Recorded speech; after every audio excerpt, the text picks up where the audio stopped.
ભરૂચની central Xavier સ્કૂલમાં વિદ્યાર્થીની સાથે 2 વખત દુષ્કર્મ આચરનાર આરોપીને ઝડપી પાડતી ભરૂચ શહેર એ ડિવિઝન પોલીસ ભરૂચની પ્રતિષ્ઠિત સેન્ટ્રલ ઝેવિયર સ્કૂલમાં એક ચોંકાવનારો દુષ્કર્મનો કિસ્સો સામે આવ્યો છે। ભરૂચ શહેર એ ડિવિઝન પોલીસ સ્ટેશનમાં નોંધાયેલ ફરિયાદ મુજબ શાળાની એક શિક્ષિકાના પતિ અને પૂર્વ વિદ્યાર્થી ફિલિપ ઉર્ફે રોનીએ એક વિદ્યાર્થીની સાથે 2 વખત દુષ્કર્મ આચર્યું હતું। આરોપી ફિલિપે સ્કૂલની રિન્યુઅલ મીટિંગનું બહાનું બનાવી પીડિતાને 23 નવેમ્બર અને 9 ડિસેમ્બરના રોજ પોતાના ઘરે બોલાવી દુષ્કર્મ આચર્યું હતું। ભરૂચ શહેર એ ડિવિઝન પોલીસે SC/ST સેલના ડીવાયએસપી ડોક્ટર અનિલ સિસારાના માર્ગદર્શન હેઠળ આરોપીને ઝડપી પાડ્યો હતો। આ કેસમાં વધુ ગંભીર બાબત એ છે કે આજ પીડિતા સાથે અગાઉ શાળાના ઇન્ચાર્જ પ્રિન્સિપાલ કમલેશ રાવલે પણ દુષ્કર્મ આચર્યું હોવાની ફરિયાદ નોંધાઈ હતી। આરોપી ફિલિપ સામે અગાઉ પણ એક વિધવા મહિલા સાથે તાંત્રિક વિધિના બહાને 33.34 લાખની છેતરપિંડી અને દુષ્કર્મનો કેસ નોંધાયો છે। પોલીસે આરોપીને જેલના સળિયા પાછળ ધકેલી દીધો છે। વધુ તપાસ હાથ ધરી છે। જે કેસની ગુજરાતી સાથે કેતન મહેતા, ભરૂચ।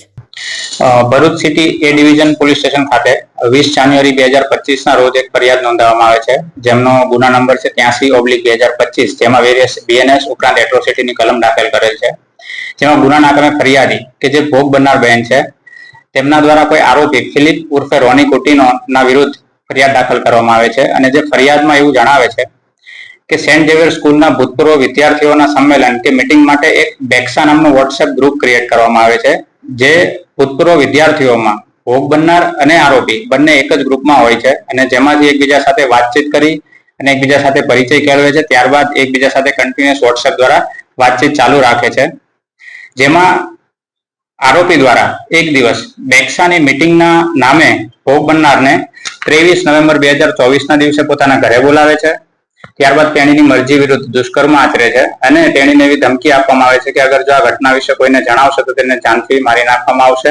ત્યારબાદ ફરીથી આ જ ઘટના 9 ડિસેમ્બર 2024 ના રોજ થાય છે અને ફરીથી દુષ્કર્મ આચરે છે, જેની ફરિયાદ ફરિયાદી દ્વારા આપવામાં આવે છે અને જેમાં આરોપીને પોલીસ દ્વારા અટક કરી વધારે રિમાન્ડ લઈ હાલ પોલીસ કસ્ટડીમાં રાખેલ છે અને આગળ વધુ તપાસ ચાલુ છે।